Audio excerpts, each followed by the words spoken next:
Hello everyone, welcome to environment IAS civil सेवा परीक्षा IAS एक परिचय। तो बेसिकली इस वीडियो को हमने सभी के लिए ध्यान में रख के बनाया है। जनरली ऐसा लगता है हम सबको कि आईएएस के वीडियो उन लोगों को देखने चाहिए, तैयारी के वीडियो उन लोगों को देखने चाहिए जो खुद तैयारी कर रहे हैं। लेकिन मेरा ऐसा मानना है कि परिवार का हर व्यक्ति, चाहे वो 9th और 10th क्लास में पढ़ता हो, चाहे जिसने अपनी पढ़ाई कंप्लीट कर ली हो, परिवार में जो है बच्चे के पिताजी, दादा दादी, महिला पुरुष, सारे लोग ये वीडियो देखें। इसका क्या कारण है, हाँ, और हम इस वीडियो को जो है सबको देखने की अपील क्यों कर रहे हैं? इसका पर्पज ये है कि अगर आपके परिवार में कोई आईएएस की तैयारी कर रहा है या आप चाहते हैं कोई आईएएस की तैयारी करे, कोई आईएएस बने, तो आपको भी उस परीक्षा के बारे में सामान्य जानकारी होनी चाहिए।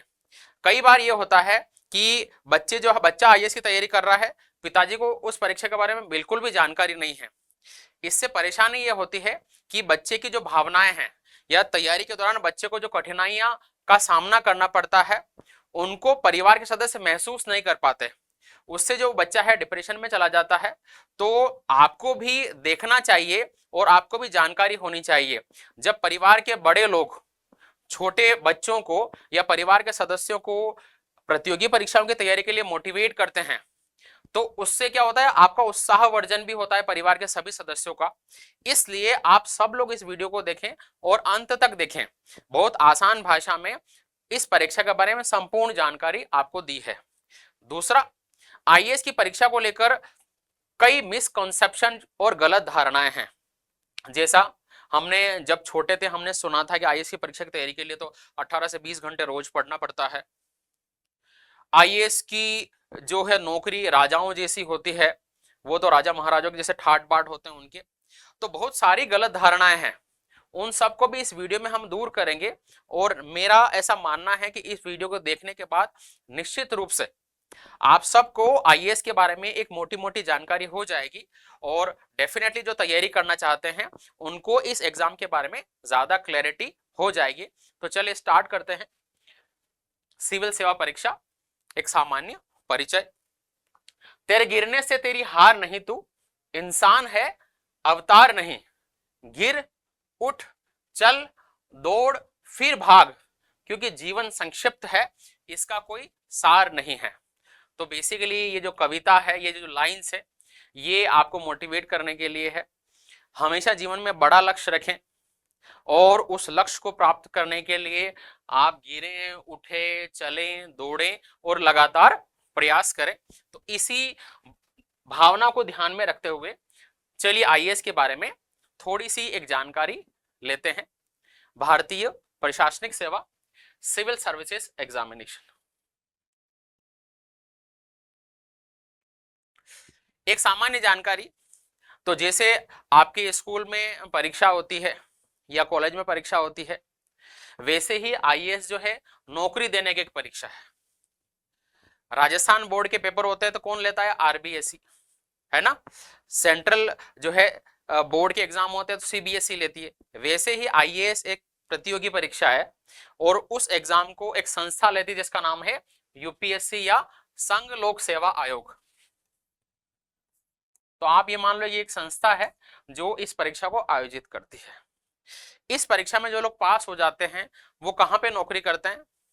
तो बेसिकली वो भारत की सिविल सेवा, सिविल का मतलब आम जनता की सेवा करने के लिए।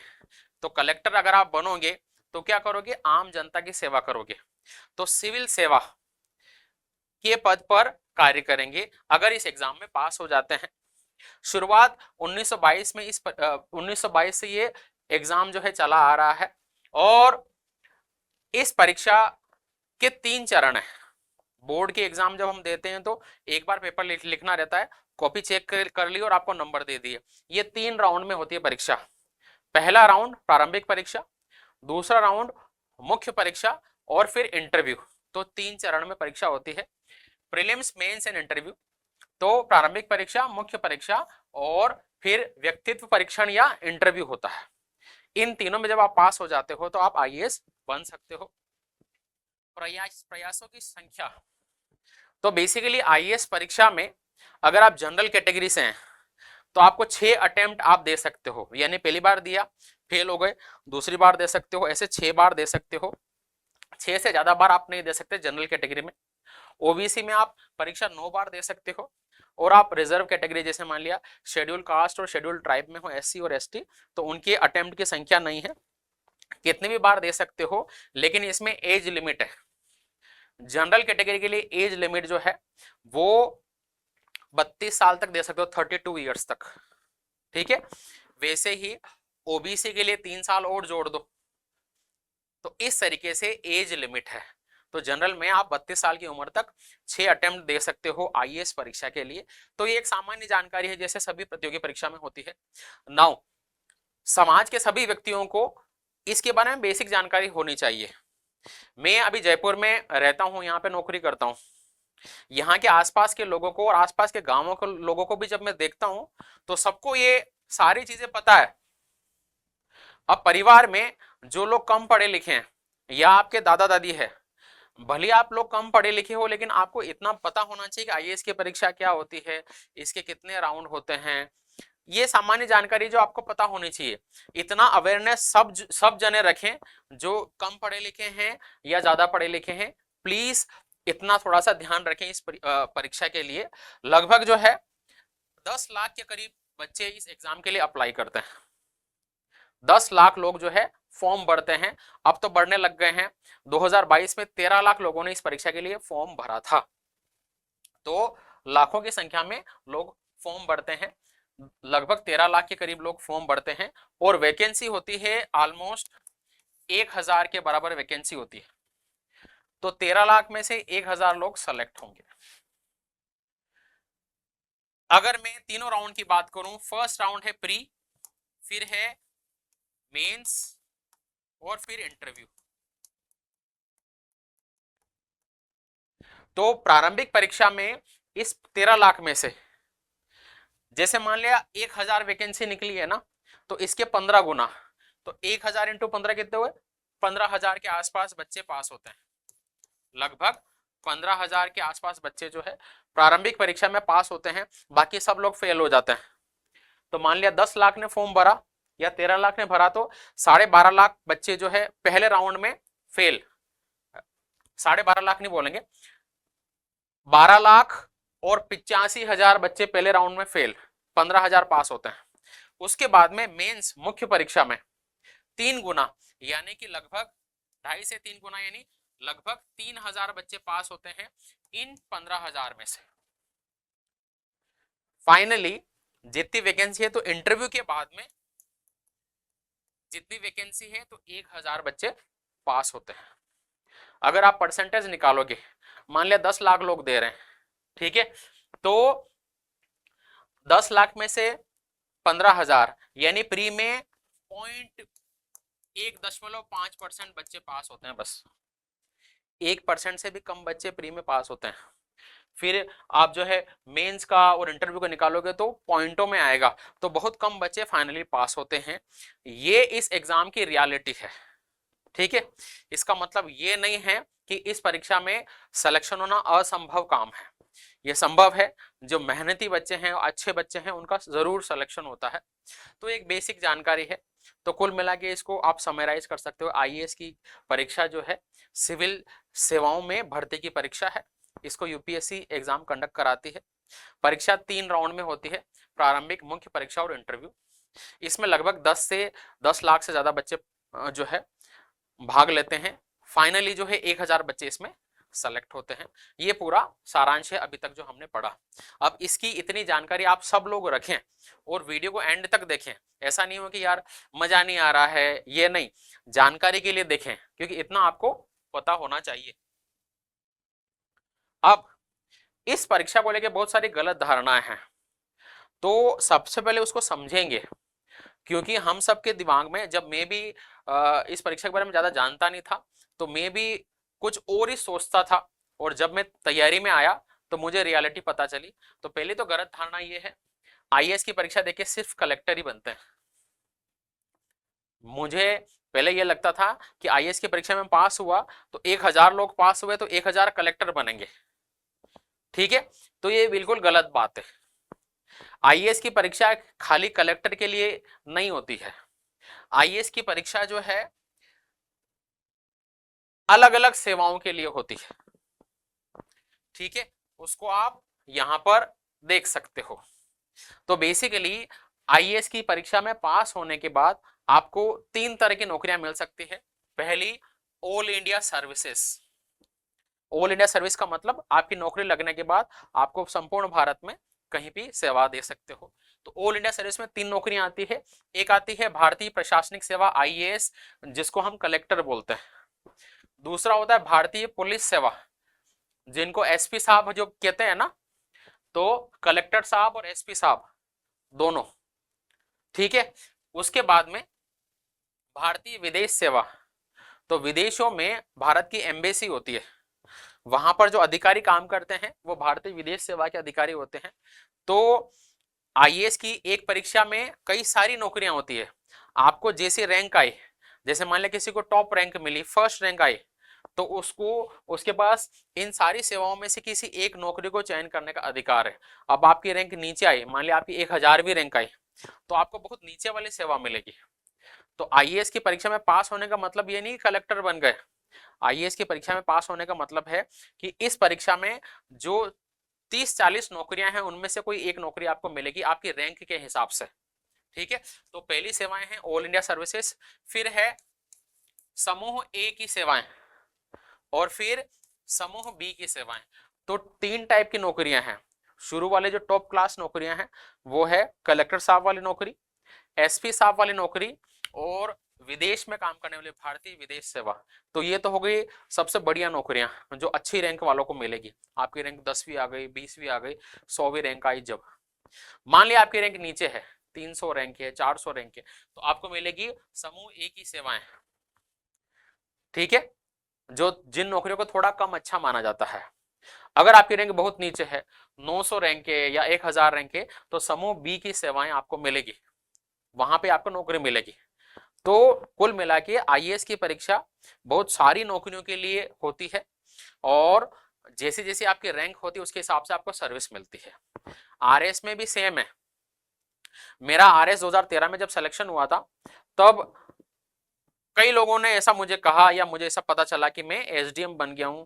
नहीं, मैं एसडीएम नहीं बना था, मेरा अलाइड सर्विस में सिलेक्शन हुआ था। जैसे समूह ए समूह बी होता है ना, वैसे।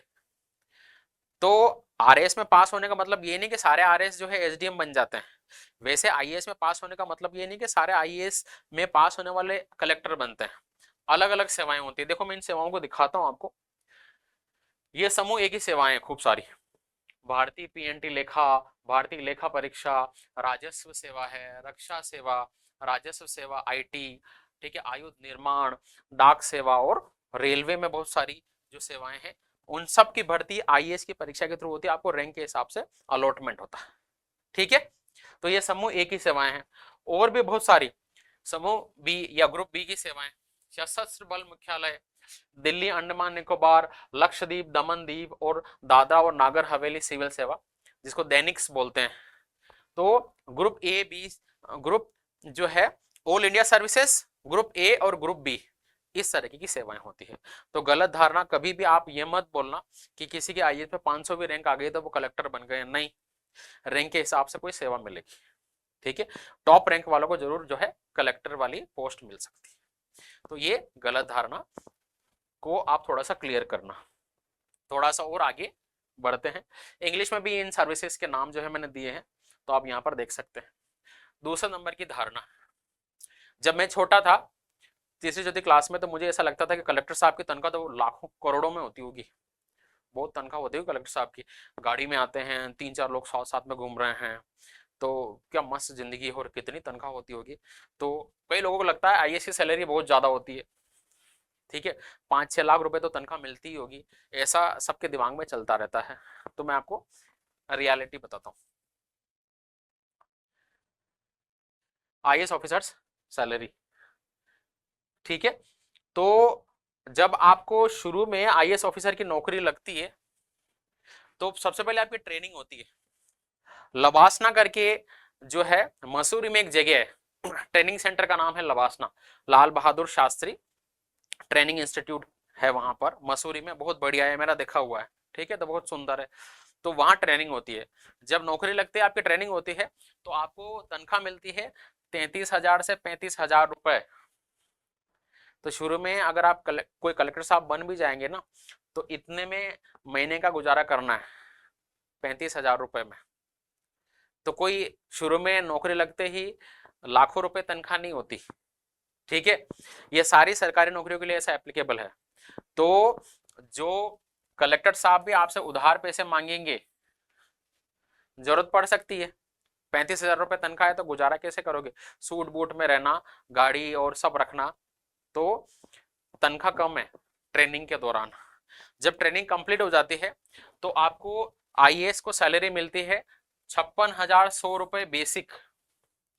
बेसिक में आपको travelling allowance, DNS allowance, HRA वगैरह, ये सारा मिला के, कुल मिला के तनख्वाह जो है करीब 1 लाख के आसपास, या आप मान लो 95 के आसपास ग्रोस सैलरी होती है, और हाथ में आते हैं लगभग 85,000 80,000 के आसपास।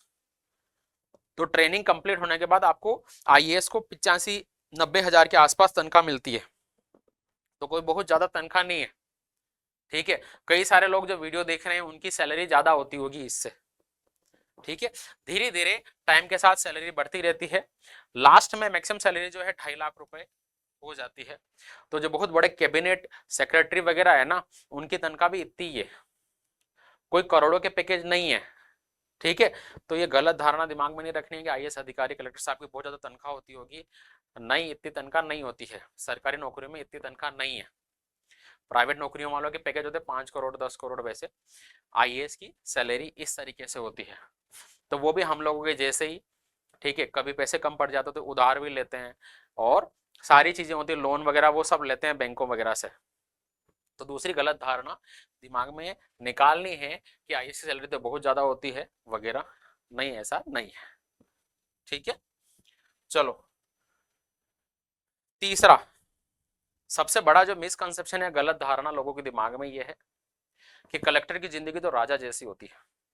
सबने बहुत सारी मूवी देखी है, सबने बहुत सारे वायरल वीडियो देखे हैं, और सबने देखा होगा आईएएस की एंट्री का वीडियो, आईएएस जो है एंट्री हुई, 8-10 लोग इधर, कई सारे पुलिस वाले, और लाल बत्ती वाली गाड़ी में से बाहर निकल रहे हैं, कोई गेट खोल रहा है और हीरो जैसे एंट्री हुई, ऐसा सबके दिमाग में रहता है ना।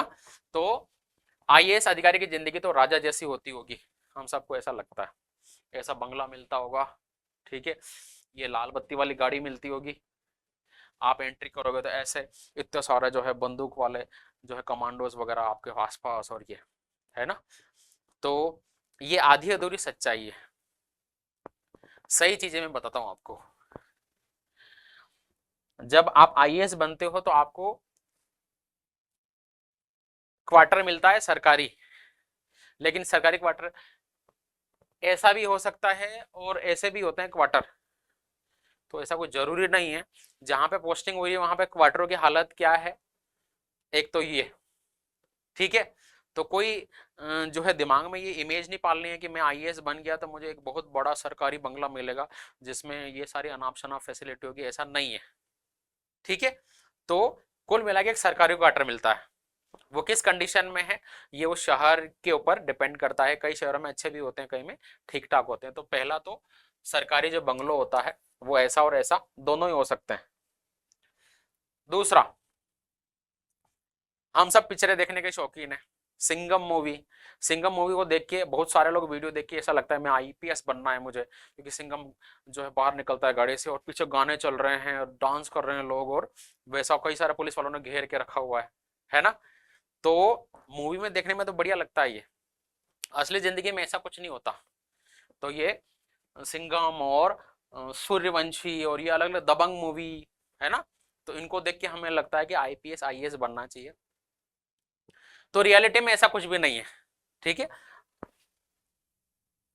फिर सबको पहले लाल बत्ती का बहुत क्रेज था भारत में, सबको ये लगता है आईएएस को तो लाल बत्ती मिलती है, आजकल ये लाल बत्ती मिलना बंद हो गई है, एक एम्बेसडर गाड़ी की पहचान थी आईएएस की, एम्बेसडर गाड़ी मिलती है और क्या गाड़ी आती है, जैसे आएगा सबको ऐसा ड्रीम देखते हैं ना, मैं आईएएस बन जाऊंगा, गाड़ी लेके जाऊंगा गाँव में, सब लोग खड़े हो जाएंगे मुझे देखेंगे।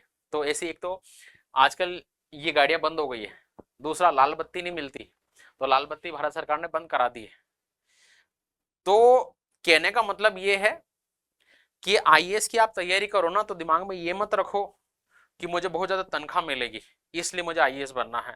दिमाग में ये मत रखो कि मैं राजा महाराजाओं की जैसे जिंदगी जीऊंगा इसलिए मुझे आईएएस बनना है, या मुझे लाल बत्ती मिलेगी और मुझे दूसरों को दिखाना है कि आईएएस जो है क्या लाइफ होती है वगैरह, ये नहीं। असली कारण मैं बताऊंगा आपको वीडियो में आगे कि आईएएस क्यों बनना चाहिए, और वो एक्चुअल कोर रीजन है। हम में से बहुत सारे लोग यूट्यूब पे वीडियो देख के मोटिवेट होते हैं और दिन भर वो वीडियो देखते रहते, रीलें चलती है, वीडियो चलते हैं और हमें लगता है आईएएस बनना चाहिए। वो बच्चे दिन भर वीडियो देखते रहते हैं और असली मेहनत नहीं कर पाते, और उनको असली कारण भी नहीं पता कि आईएएस क्यों बनना चाहिए। मैं आपको असली कारण बताऊंगा तो आपको जो है अंदर से महसूस होगा कि हाँ मुझे उस कारण की वजह से बनना चाहिए। ये गाड़ी मिलेगी, सिंघम के जैसे एंट्री होगी, तनख्वाह बहुत होगी, राजा महाराजाओं के जैसे नौकर चाकर रहेंगे, इन वजह से आईएएस कोई भी नहीं बनता है। अगर ये मोटिवेशन रखते हो तो आपका सिलेक्शन भी नहीं होता। अगर मोटिवेशन ये है ना तो सिलेक्शन वगैरह नहीं होता है, मोटिवेशन होना चाहिए असली। अब मैं बताता हूँ आईएएस को बेसिकली क्या क्या चीजें मिलती है, ठीक है, ताकि हमें ये ध्यान रहे कि आईएएस अधिकारी को क्या मिलता है। तो सिक्योरिटी, हाँ आपको एक सिक्योरिटी गार्ड आपके साथ में रहेगा हमेशा, 8-10 सिक्योरिटी गार्ड कभी नहीं रहते। दूसरा, अगर आपकी पोस्टिंग कहीं सेंसिटिव जगह पे और आपकी जान की को खतरा है तो कई बार STF special task force commando वगैरह आपके साथ में रहते हैं, लेकिन ये कुछ अधिकारियों के पास में रहते हैं। जब आपकी पोस्ट जो है जान को खतरा वगैरह है तब जनरली एक सिक्योरिटी गार्ड आपके साथ में रहेगा। दूसरा, रेजिडेंस यानी रहने की जगह, तो सरकारी क्वार्टर मिलता है। सरकारी क्वार्टर में आपको एक कुक मिलेगा, रसोईया मिलेगा, एक मेड यानी कि घर के कामकाज करने वाली बाई जी वहां पर रहेगी, एक माली रहेगा, गार्डनर जो आपके गार्डन वगैरह को देखेगा।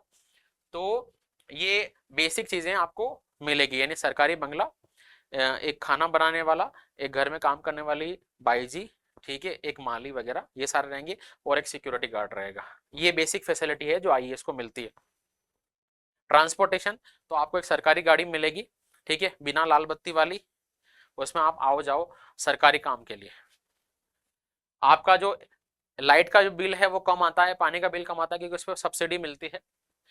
ट्रिप और विजिट, मान लिया आप आईएएस से जयपुर में कलेक्टर लगे हुए हैं और आप जो है कहीं विजिट पे जा रहे हो, जैसे आप प्रतापगढ़ विजिट करने गए, तो वहां पर सरकारी जो है बंगलो वगैरह मिल जाएगा, गेस्ट हाउस वगैरह मिल जाएगा, वहां पर आप रह सकते हो, ठीक है।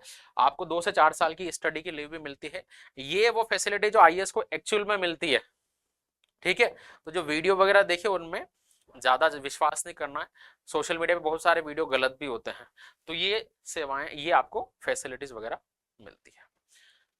तो फिर आप बोलोगे कि सर आपने तो इतनी बुराइयां कर दी इस नौकरी की, ठीक है, तो मैं क्यों बनूं?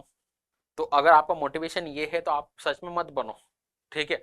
मैं आपको असली रीजन बनाऊंगा आपको क्यों बनना चाहिए, और वो ऐसा रीजन है कि आप दिन रात लग के पढ़ाई करोगे और बनना चाहोगे, ठीक है। आईएएस इसलिए भी नहीं बनना है कि आपको किसी से इंतकाम लेना है। एक मूवी आई थी, ठीक है, मेरी शादी, कौन सी है वो, मेरी शादी में आना, ऐसे करके कुछ मूवी है, ठीक है। तो उसमें क्या होता है, एक लड़का होता है और लड़की उसको ठुकरा देती है, और फिर वो बदला लेने के लिए आईएएस बनता है, फिर बड़ा अधिकारी बन के उसी लड़की का अधिकारी बन जाता है और उसको मजा चखाता है। इस टाइप का एक मूवी है, ठीक है। तो इस टाइप की भावना भी नहीं रखनी है कि किसी से बदला लेने के लिए मुझे आईएएस बनना है, ठीक है, ठुकरा के मेरा प्यार मेरा इंतकाम देखेगी वगैरह, ये कोई मोटिवेशन वगैरह नहीं होते आईएएस बनने के, ठीक है। मूवी वगैरह में ये अच्छा लगता है। अब मुझे बताओ, what do you want to become an IAS officer?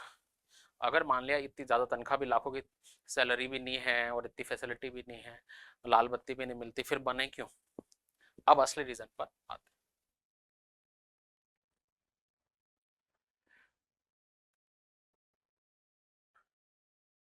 IAS के काम को देखो आप, पूरी दुनिया में आईएएस की नौकरी ऐसी नौकरी है जिसमें आपके हाथ में लाखों लोगों की जिंदगी में सकारात्मक बदलाव लाने की पावर होती है।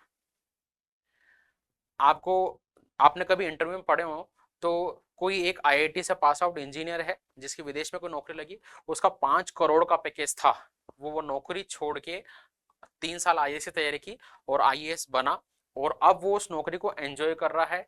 क्यों, ऐसा क्यों है? कोई 5 करोड़ वाली नौकरी छोड़ के 1 लाख रुपए तनख्वाह क्यों कमाना चाहेगा? इसका कारण है आईएएस की नौकरी में कार्य विविधता।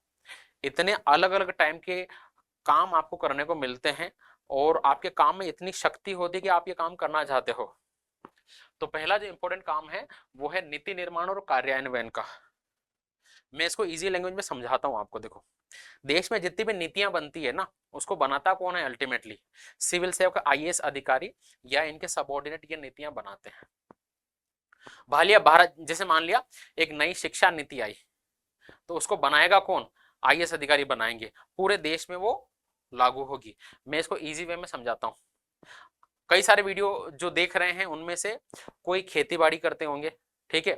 अफीम की खेती बहुत होती है मेवाड़ में, चित्तौड़गढ़, प्रतापगढ़ वगैरह में। तो बेसिकली चलिए मान लिया आप आईएएस अधिकारी बन गए और आप अफीम की नीति बना रहे हो। हमारे एरिया में प्रतापगढ़, चित्तौड़गढ़ में अफीम के जो नए पट्टे किसानों को काफी टाइम से नहीं मिल रहे हैं। सपोज आपके एरिया को कोई आईएएस अधिकारी बना और वो अफीम नीति बनाने में उसकी पोस्टिंग है, उसको लगा रखा है। उसने एक लाइन जोड़ दी कि किसानों को प्रत्येक 5 साल में अफीम के नए नए पट्टे देने के आवेदन मांगे जाएं। किसानों से प्रत्येक 5 साल में अफीम के नए पट्टे देने के लिए आवेदन मांगे जाए। आपने एक लाइन जोड़ दी क्योंकि आप उस टीम में हो। पॉलिसी आ गई, हर 5 साल में अफीम के नए पट्टे मिलेंगे। तो कितने बड़े एरिया के किसान आपको अप्रिशिएट करेंगे, आपको मानेंगे कि सच में इसने हमारे एरिया के लिए कुछ किया है। तो इस तरीके की नीति निर्माण में आईएएस अधिकारी का बहुत बड़ी भूमिका होती है। आप ये देखो, देश में जितनी भी नीतियां चल रही है, देश नीतियों से चलता है। वो बना कौन रहे? आईएएस अधिकारी बन रहे हैं।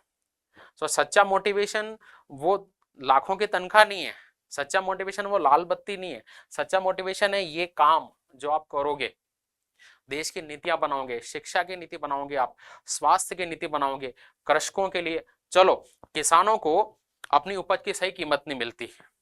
सपोज आप एक कमेटी में हो जिसमें किसानों को उपज की सही कीमत देने की टीम में आपको रखा गया है, और आपने किसानों का पक्ष लिया और वो सारी चीजें रखी आपने नीति में जिससे किसानों को अपनी उपज की सही कीमत मिले, लहसुन के सही पैसे मिल जाए, सोयाबीन के सही पैसे मिल जाए, तो किसान आपको कितना अप्रिशिएट करेंगे। और कितने सारे किसानों का पक्ष आप रख रहे हो, ये असली काम है, ये असली मोटिवेशन है।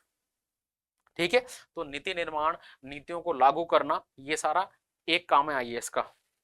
दूसरा, आगे चलते हैं। कुछ आईएएस ऑफिसर है जिनका मैं एग्जांपल देना चाहूंगा।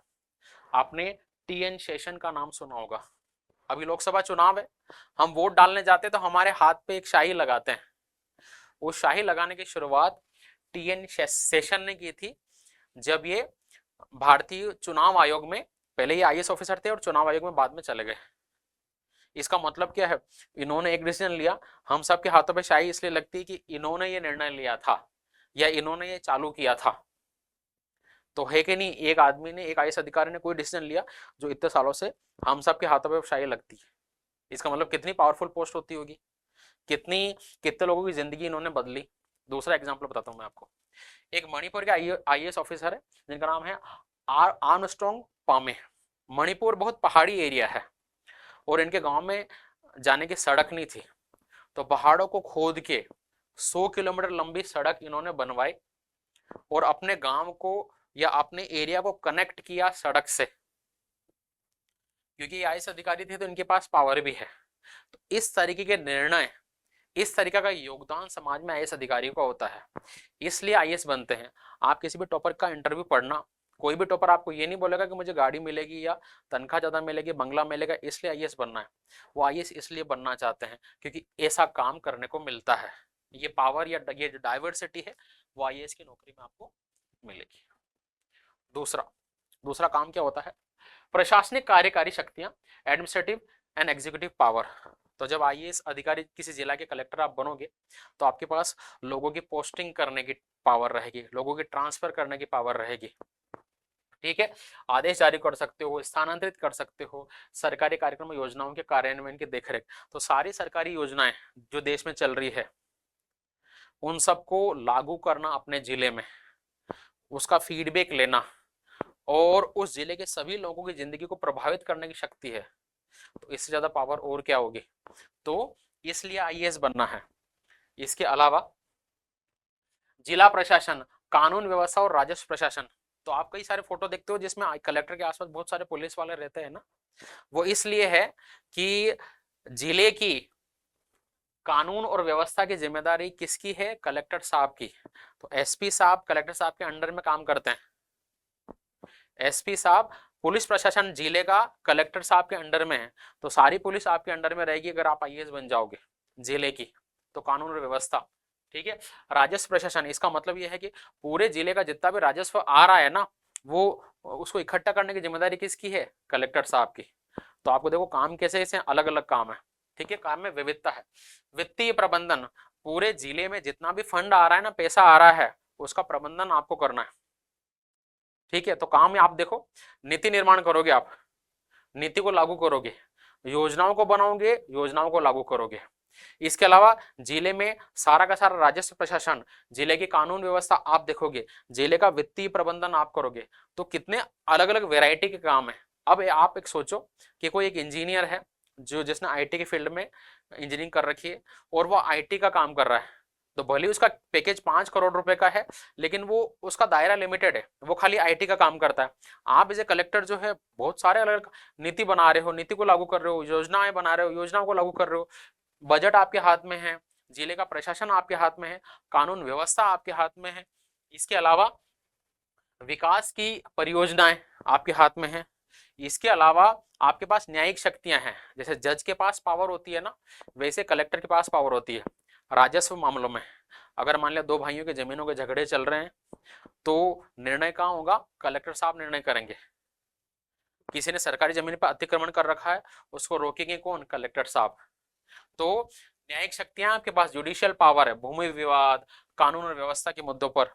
संकट प्रबंधन, मान लिया अभी कोरोना वायरस आया था तो धारा 144 लगी थी सभी जिलों में, सबके आने जाने पर रोक लगा दी थी, लेकिन आराम से कौन घूम रहे थे, कलेक्टर साहब। क्यों घूम रहे थे, क्योंकि उनका काम था ये कि पूरे जिले में आपदा आई है उसका प्रबंधन करने की जिम्मेदारी उनकी है। तो धारा 144 लगाना, आपदा के टाइम पर जिले में प्रबंधन करना, बाढ़ आ गई तो लोगों की मदद करने का काम। तो आप ये देखो कार्य की विविधता कितनी है, अलग अलग वैरायटी ऑफ वर्क। पूरे इंडिया में कोई भी नौकरी ऐसी नहीं है जिसमें इतना अलग अलग टाइप का काम करने को मिले और आपको इतनी पावर मिले। इसके अलावा प्रतिनिधि और संपर्क, जिले में मान लिया आप जयपुर जिले में हो और भारत के प्रधानमंत्री यहाँ पर जयपुर जिले में आ रहे हैं, तो कलेक्टर साहब का प्रोटोकॉल है, उनको जाके रिसीव करोगे तो आपको देश के प्रधानमंत्री से डायरेक्ट मिलने का मौका मिल रहा है। राष्ट्रपति की विजिट हुई, राष्ट्रपति से आप डायरेक्ट जाके मिलोगे क्योंकि आप उस जिले के प्रतिनिधि हो। ये रेस्पॉन्सिबिलिटी है, तो कलेक्टर इसलिए बनना है। अब मैं आपको कुछ डेटा दिखाता हूं। मान लिया आप जयपुर जिले के कलेक्टर हो, तो जयपुर जिले से संबंधित नीतियां, योजनाएं, जयपुर का बजट, ठीक है, जयपुर की आपदा प्रबंधन, राजस्व, जयपुर जिले का सारा आप देखोगे। जयपुर जिले की जनसंख्या है लगभग 66 लाख, यानी 66 लाख लोगों के जीवन से रिलेटेड जो फैसले हैं उनके लेने में आपका योगदान है। आप अच्छे फैसले लोगे तो इतने सारे लोगों की जिंदगी सकारात्मक रूप से प्रभावित होगी। आप गलत फैसले लोगे तो इतने सारे लोगों की जिंदगी नकारात्मक रूप से प्रभावित होगी। आप जिला कलेक्टर हो तो जिले की सारी जनसंख्या पर कहीं ना कहीं आप उनको प्रभावित करोगे। जो है किसी को ओबीसी का सर्टिफिकेट बनाना है, किसी को डेथ सर्टिफिकेट बनाना है, किसी को योजनाओं का लाभ लेना है, वृद्ध लोगों को पेंशन मिलती है उनके पेंशन देना, ये सारा काम किसका है, कलेक्टर का। तो इतने सारे लोगों की जिंदगी प्रभावित करते हो, इसलिए कलेक्टर बनना है।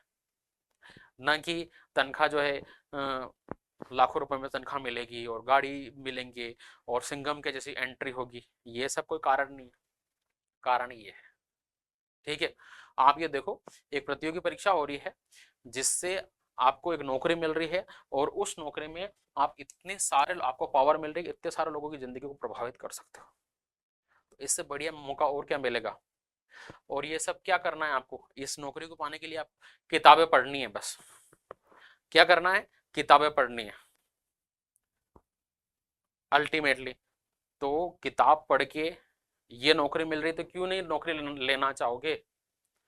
मेहनत करनी पड़ेगी, वो ठीक बात है, एग्जाम टफ होता है वो ठीक बात है, लेकिन आप ये भी तो देखो कि ये एग्जाम क्लियर करने के बाद आपको किस तरह का काम मिलेगा, और आपको कितना सम्मान मिलेगा समाज में, परिवार में, वो मेन चीज है। कुछ किताबें पढ़नी तो है, किताबें पढ़नी है वो ठीक बात है, इतनी मेहनत तो आपसे एक्सपेक्ट करेंगे ना, आपको इतने सारे लोगों की जिंदगी को प्रभावित करने का आपको अधिकार मिल रहा है, तो आपसे कुछ ना कुछ तो एक्सपेक्ट करेंगे कि ये तो कर ले, ये किताबें पढ़नी है। अब मैं बताता हूँ आपको इतनी सारी किताबें क्यों पढ़नी पड़ती है आईएएस की तैयारी में। आपको नीति बनानी है, आपको योजनाएं बनानी है, आपको बजट प्रबंधन करना है, राजस्व प्रबंधन करना है, आपदा प्रबंधन करना है, तो आपको इन चीजों की जानकारी तो होनी चाहिए ना। नीति कैसे बनाओगे जब नीति कैसे बनाई जाती है ये आपको पता ही नहीं है। आपदा प्रबंधन कैसे करोगे जब आपको पता ही नहीं कि आपदाएं क्या क्या होती है। तो आपका सिलेबस ऐसा बनाया गया है, आपको वो किताबें पढ़ाई जाएगी इसमें जिनकी आपको जानकारी होनी चाहिए, ताकि आप काम अपने अच्छे तरीके से कर सको, इसलिए किताबें पढ़नी पड़ती है। ठीक है, तो ये एग्जाम थोड़ा सा टफ है, लेकिन उसको टफ बनाया गया है क्योंकि आपकी नौकरी इतनी बढ़िया है। ठीक है, तो इसलिए आईएएस की तैयारी करनी है। हो गई है पीर पर्वत सी पिघलनी चाहिए, इस हिमालय से कोई गंगा निकलनी चाहिए, आज यह दीवार पर्दों की तरह हिलने लगी, शर्त लेकिन थी कि ये बुनियाद हिलनी चाहिए, हर सड़क पर, हर गली में, हर नगर, हर गांव में हाथ लहराते हुए हर लाश चलनी चाहिए, सिर्फ हंगामा खड़ा करना मेरा मकसद नहीं, मेरी कोशिश है कि ये सूरत बदलनी चाहिए, मेरे सीने में नहीं तेरे सीने में सही, हो कहीं भी आग लेकिन आग जलनी चाहिए। तो ये जो तैयारी की आग है अपने सीने में लगातार जलाए रखें, और अपने बच्चों को, अपने परिवार के सभी सदस्यों को, अपने भाई को, अपनी बहनों को, परिवार की महिलाओं को आप प्रेरित करें कि वो अच्छे एग्जामों की तैयारी करें। छोटे बच्चों, जब परिवार में कोई 6ठी 8वीं क्लास में है ना, तो उसका सपना बड़ा रखें, उसको बताएं कि तो आईएएस की तैयारी कर। ठीक है, शुरू से ड्रीम ये नहीं रखना है कि मुझे कोई बहुत नीची नौकरी में जाना है, नहीं, उसको सपना बड़ा रखें और उसको बताएं कि ये परीक्षा का इतना महत्व क्यों है और ये इतनी मेहनत क्यों मांगती है, और तुम जब बन जाओगे तो क्या क्या बदलाव तुम ला सकते हो। तो वेरी इंपॉर्टेंट, ये सब ध्यान रखना। तो हमने ये मोटिवेशन तो देख लिया कि चलो आईएएस की तैयारी क्यों करें। अब थोड़ा आईएएस की परीक्षा के बारे में जानकारी ले लेते हैं कि आप दिमाग में बैठ गए हाँ तैयारी करनी है। तो परीक्षा कैसी क्या होती है, इसके अलग अलग राउंड्स क्या क्या होते हैं उसको देख लेते हैं। तो आईएएस की परीक्षा जो है 3 चरणों में होती है, प्रारंभिक परीक्षा, मुख्य परीक्षा और साक्षात्कार, प्री, मेंस और इंटरव्यू। आईएएस की भी प्री परीक्षा में 2 पेपर होते हैं, पेपर 1 और पेपर 2। पेपर 1 जीके का पेपर होता है, जनरल नॉलेज का, जिसमें ये history, geography, polity, economy, current affair वगैरह इसके क्वेश्चन आते हैं। इसके अलावा एक सी सेट का पेपर होता है जिसमें मैथ्स, इंग्लिश वगैरह आती है। तो ये प्री में 2 पेपर होते हैं। इन 2 पेपर में एक पेपर क्वालिफाइंग होता है। क्वालिफाइंग का मतलब ये है कि उसमें आपके मिनिमम 33% नंबर आने चाहिए। ठीक है, दूसरा पेपर जो है उसमें आपके जितने नंबर आएंगे ना उसके हिसाब से आपका जो है सेकेंड राउंड के लिए, इस राउंड के लिए सिलेक्शन होगा। 2 पेपर है प्री में, पेपर 1 और पेपर 2, एक जीके का पेपर है, एक गणित और इंग्लिश का पेपर है। गणित और इंग्लिश वाला जो पेपर है ना उसमें आपको खाली पास करना है, बस और कुछ नहीं करना, 33% नंबर लाना है। दूसरा जो पेपर है जीके वाला, उसमें 200 नंबर का वो पेपर है, उसमें आपके कितने नंबर आते हैं उसके हिसाब से मेरिट बनेगी, और उसमें पास हुए बच्चे जो है सेकेंड राउंड में जाएंगे, मेंस वाले राउंड में। ठीक है, इतना ध्यान रखें। जो पढ़े लिखे हैं, जो कम पढ़े लिखे हैं, परिवार के बड़े हैं, कि इस तरीके से पहला राउंड तो ये होता है। दूसरे राउंड में 9 पेपर होते हैं और तीसरे राउंड में इंटरव्यू होता है। तो एक एक राउंड को हम देखेंगे। तो प्रारंभिक परीक्षा जो पहला राउंड है उसमें 2 पेपर, जीके का पेपर, और दूसरा है मैथ्स गणित और इंग्लिश का पेपर होता है। ये जो जीके का पेपर होता है इसमें 100 क्वेश्चन आते हैं और 200 नंबर का पेपर होता है, 200 मार्क्स का पेपर होता है। मैथ्स का जो पेपर है और इंग्लिश का जो पेपर है ये भी जो है ये क्वालिफाइंग है बस। इसका मतलब ये है कि इस पेपर में 33% नंबर लाने हैं आपको। 33%, 36% नंबर आ जाएंगे तो आप इसमें जो है आपका ये पेपर चेक होगा। तो ये खाली क्वालिफाइंग है। इस पेपर में जितने नंबर आएंगे उसके हिसाब से मेरिट बनेगी। अब सपोज मान ली 1000 वैकेंसी है, 1000 वैकेंसी है, तो आपको प्रारंभिक परीक्षा में जो सेलेक्ट होंगे वो बच्चे कितने होंगे, 15 गुने, तो लगभग 15,000 बच्चे सेलेक्ट हो जाएंगे प्री में। तो मान लिया 10 लाख लोगों ने पेपर दिया, 10 लाख में से टॉप 15,000 बच्चे वो फर्स्ट राउंड में पास होंगे जो ये दोनों पेपर देंगे। ठीक है, ये दोनों पेपर देने के बाद मुख्य परीक्षा में जाएंगे। मुख्य परीक्षा में टोटल 9 पेपर होते हैं, मैं दिखाता हूं आपको। ये मुख्य परीक्षा में पेपर होते हैं। आसान है वैसे, ऐसा टफ नहीं है, समझ जाओगे। 4 पेपर जीके के होते हैं, जनरल स्टडीज के 4 पेपर जीके के होते हैं। एक पेपर होता है इंग्लिश का, एक पेपर होता है हिंदी का, एक होता है निबंध का पेपर ऐसे, और 2 पेपर होते हैं वैकल्पिक विषय, ऑप्शनल जिसको बोलते हैं।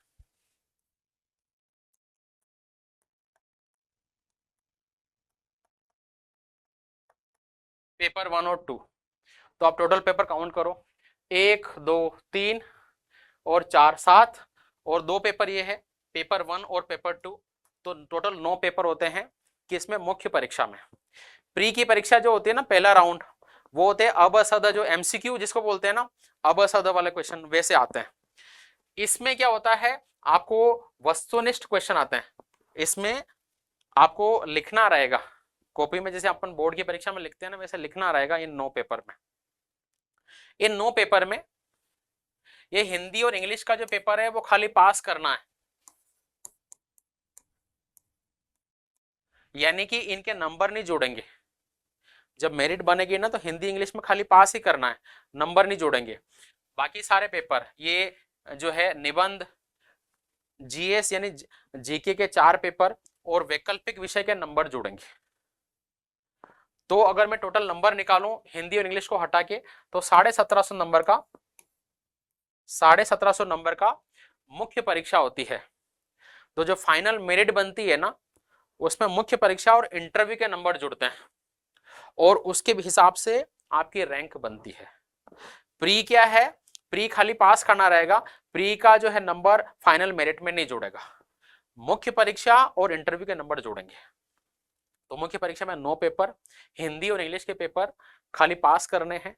इसके अलावा जीके के 4 पेपर है, 2 पेपर वैकल्पिक विषय ऑप्शनल जिसको बोलते हैं उसके पेपर होते हैं, पेपर 1 और 2, और एक निबंध का। तो 7 पेपर के नंबर जुड़ते हैं। ठीक है, 1750 नंबर। इसके बाद में आप मेंस में अगर सेलेक्ट हो जाते हो तो मेंस में लगभग 3 गुना सेलेक्ट होते हैं। तो मान लिया 100 वैकेंसी है, 1000 वैकेंसी है और प्री में 15,000 बच्चे सेलेक्ट हुए हैं, तो मेंस में लगभग 3000 के आसपास बच्चे सेलेक्ट होते हैं। ये 3000 बच्चे इंटरव्यू देते हैं और इंटरव्यू जो है 275 अंक का होता है। तो इंटरव्यू लगभग एक बोर्ड मेंबर बैठे रहते हैं, 3-4 बोर्ड मेंबर बैठे रहते हैं, आपसे वो सवाल पूछते हैं। लगभग आधे घंटे का इंटरव्यू होता है।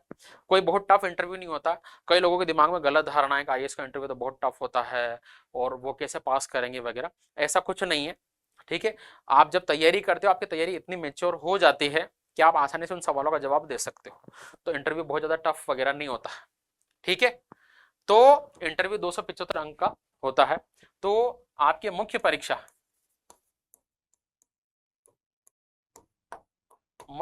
के 1750 अंक, और जो साक्षात्कार है ये 275 नंबर। तो टोटल कितने हो गए नंबर, आप ये देखो 2025 अंक।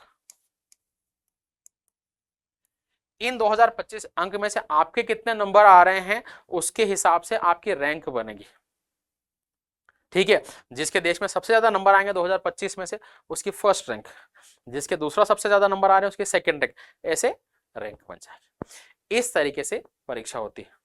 कई लोग, आपने सुना होगा कि आईएएस का इंटरव्यू बहुत टफ होता है, ये तो इंटरव्यू में फेल हो गया। इंटरव्यू में कोई फेल नहीं होता। मुख्य परीक्षा और इंटरव्यू के नंबर जुड़ते हैं और दोनों को जोड़ने के बाद 225 में से कितने नंबर आए उसके हिसाब से मेरिट बनती है। उस मेरिट में कितना नंबर है आपका, ये डिसाइड करता है आपको कौन सी नौकरी मिलेगी या नौकरी नहीं मिलेगी। ठीक है, तो इंटरव्यू में कोई फेल नहीं होता कभी भी, ये गलत बात कई सारे लोग बोलते हैं। तो इस तरीके से सिलेक्शन होता है आईएएस का। ये हिंदी में पेपर मैंने दिए हुए हैं।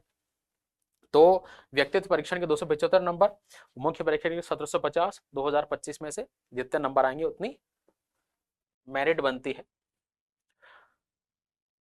तो कुल मिला के आईएएस की परीक्षा सब लोग ध्यान रखें, ऐसे कोई ये बहुत साइंटिफिक चीज है नहीं, वो टेक्निकल नहीं है, समझ में आ जाएगा। 3 राउंड में होती है, प्रारंभिक परीक्षा, मुख्य परीक्षा, इंटरव्यू। प्री की जो परीक्षा है वो खाली स्क्रीनिंग टेस्ट होता है, यानी कि प्री के नंबर फाइनल मेरिट में नहीं जुड़ते हैं। प्री में 2 पेपर होते हैं और प्री में आपका जैसे नंबर आया तो आप मुख्य परीक्षा में बैठोगे। मुख्य परीक्षा में 9 पेपर होंगे जिनमें से 7 के नंबर जुड़ेंगे। 7 के नंबर है 1750 नंबर, इंटरव्यू के 275 नंबर है, तो 1750 और 275 मिलकर 2025 हुए, उसमें से मेरिट बनेगी। आपकी जो रैंक होगी वो उसके हिसाब से आपको सेवा अलॉट होती है। तो ये एक बेसिक जानकारी है। अब हमारे वीडियो का जो तीसरा चरण है, जो विद्यार्थी है, मान लिया आप 8वीं क्लास में पढ़ते हो, 10वीं क्लास में पढ़ते हो, आप 12th में हो, आप ग्रेजुएशन के फर्स्ट ईयर में हो, आपको क्या करना चाहिए? क्या अभी से आईएएस की किताबें पढ़नी चाहिए या आप ऐसी क्या चीजें करो कि आप एग्जाम के लिए तैयार रहो? ठीक है, तो तैयारी में मान लिया आप 10वीं क्लास में हो तो ऐसा नहीं हो कि आप आईएएस की किताबें खरीद के ले आओ और तैयारी अभी से करना चालू कर दो, नहीं, ये गलत है। ठीक है, कुछ चीजें हैं जो आपको मजबूती से करनी है।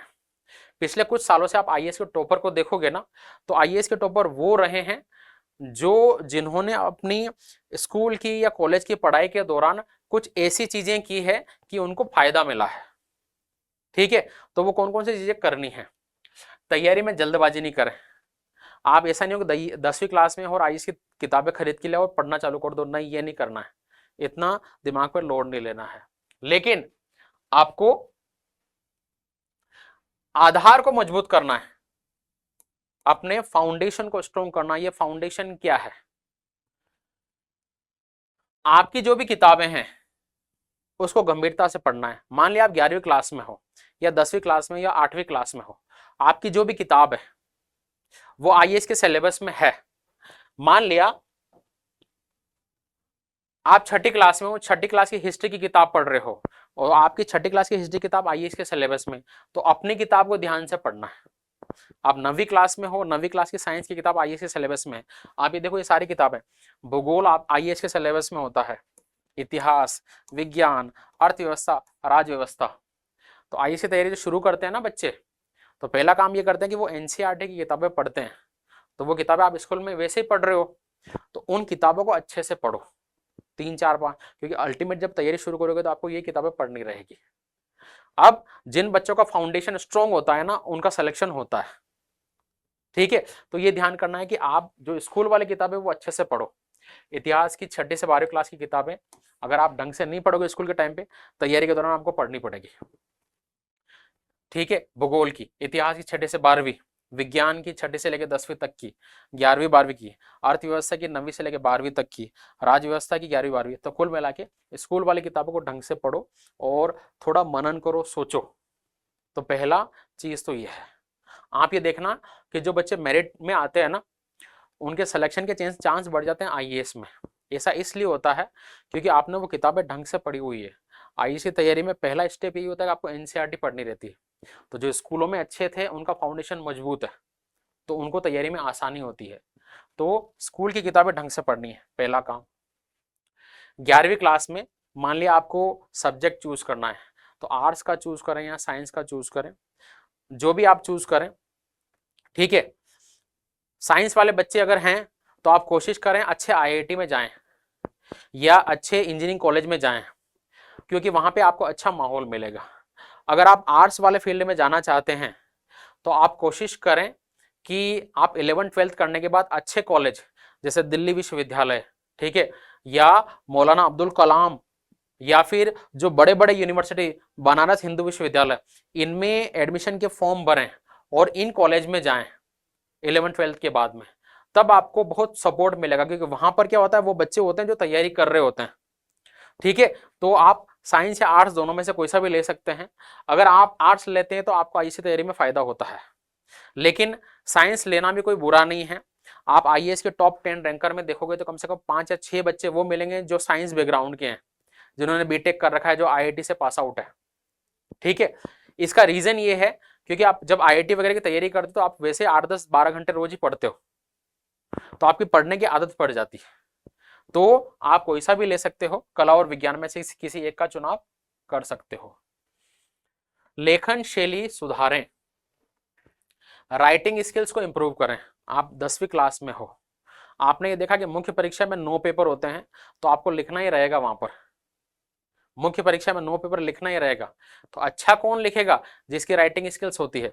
तो अपनी लिखने की कला पर काम करें, लेखन अभ्यास और से लेखन शैली में सुधार होगा, तो इसको जरूर करें, ये इसको बहुत फायदा देगा। तो स्कूल में है, कॉलेज में, लगातार इसकी प्रैक्टिस करें, क्योंकि एंड में मेंस में आपको 9 पेपर लिखने रहेंगे। वो वही लिख सकता है जिसकी राइटिंग स्किल अच्छी है।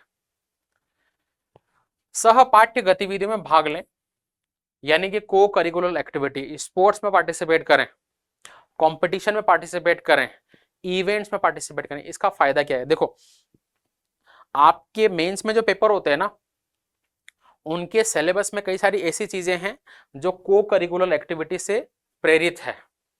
इसके अलावा इंटरव्यू क्या है? आपकी व्यक्तित्व का इंटरव्यू होता है। किसी इंसान का व्यक्तित्व खाली किताबें पढ़ने से नहीं बनता। व्यक्तित्व बनता है कि आप पढ़ने के अलावा और क्या क्या करते हो, आपकी हॉबीज या आपकी रुचियां क्या है। तो इन सारी एक्टिविटीज को भी पढ़ें, इन सारी एक्टिविटीज को भी करें। पढ़ना तो है ही बुक्स को, लेकिन इनको भी लगातार साथ साथ में करें, सहपाठ्य गतिविधियों को, ताकि आपकी व्यक्तित्व या आपकी पर्सनालिटी अच्छी हो जाए। लेखन शैली का विकास। अब राइटिंग स्किल्स कैसे इंप्रूव करोगे? 10वीं क्लास में आप पढ़ते हो या 11वीं में पढ़ते हो, कॉलेज फर्स्ट ईयर में हो, तो किसी लेख का सार लिखें। आपने अखबार में कोई आर्टिकल पढ़ लिया, ठीक है, उसका सारांश नीचे लिखो कि इसका पूरा का पूरा सार ये है। 5 लाइन में उसका सारांश लिखो और इसकी प्रैक्टिस करो। निबंध लिखें, कोशिश करें कि जैसे मान लिया आपने कोई टॉपिक उठाया, जैसे मान लिया पर्यावरण प्रदूषण आपने उठाया और उस पर 3 पेज का आपने निबंध लिखा, तो इस तरीके की प्रैक्टिस करते रहें लगातार। हर वीक निबंध लिखें, महीने में 3-4 निबंध लिखें, जिससे आपकी राइटिंग स्किल्स इंप्रूव होगी। इसके अलावा शब्द संसार समृद्ध करें, नए शब्दों को नोट करें और उनका प्रयोग करें। अच्छी लेखन शैली उन लोगों की होती है जो अच्छे शब्दों का प्रयोग करते हैं। अच्छे शब्दों का मतलब ये नहीं कि अलंकृत शब्दों का प्रयोग करना है, लेकिन शब्द ऐसे मजबूत होने चाहिए और नए होने चाहिए, अच्छे होने चाहिए।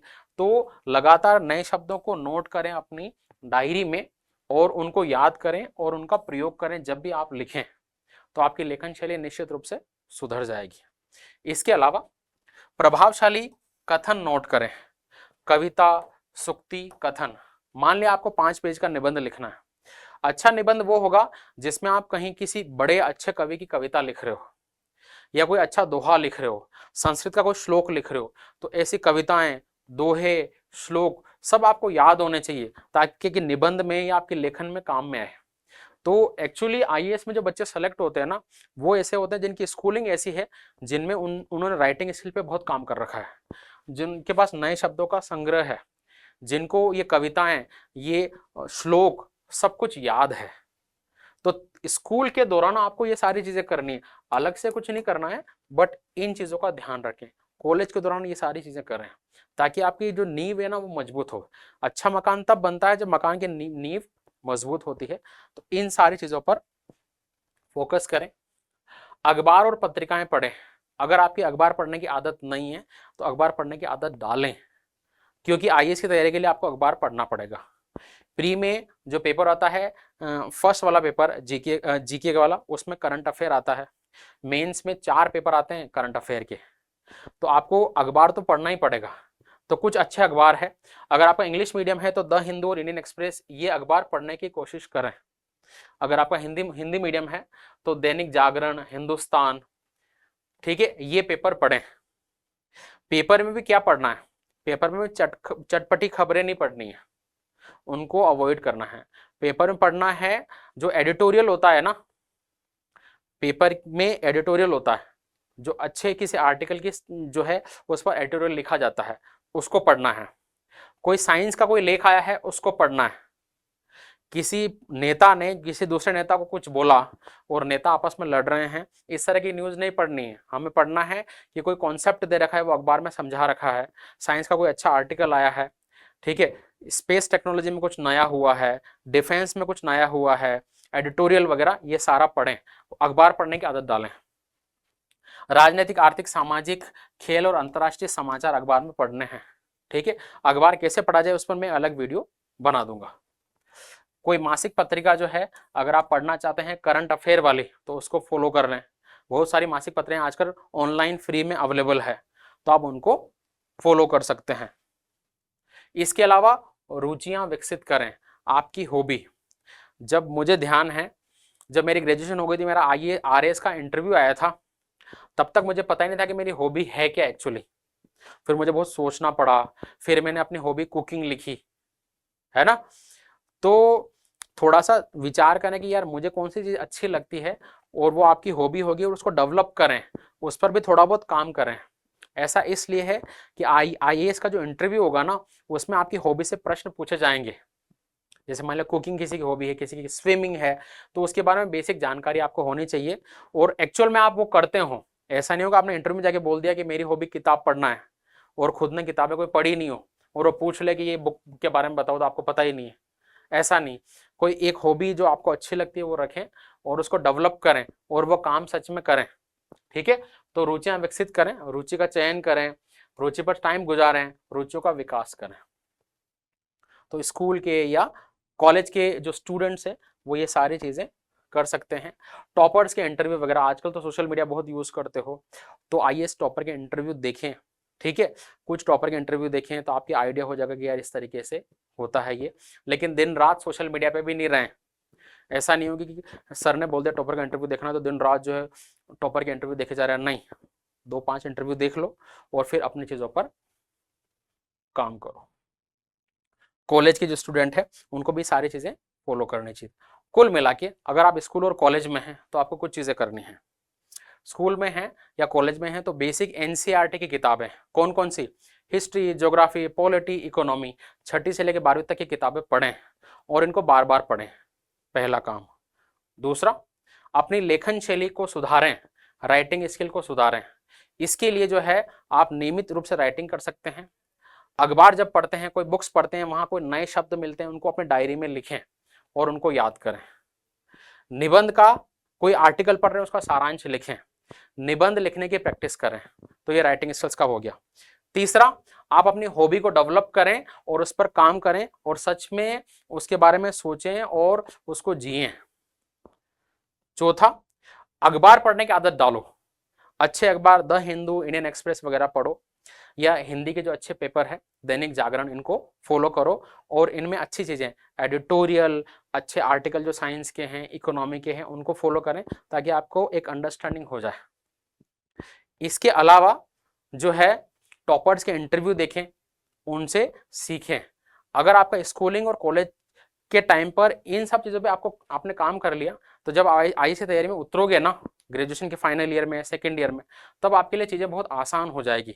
अब मान लिया एक बच्चा जिसने ये सारी चीज़ें की नहीं, जो आईएएस की तैयारी में उतर रहा है ना, तो उसको सब कुछ टफ लगेगा। मेरे लिए आईएएस की तैयारी या आरएस की तैयारी थोड़ी आसान थी, क्योंकि ये सब चीज़ें मैं स्कूल के टाइम पे कर चुका था।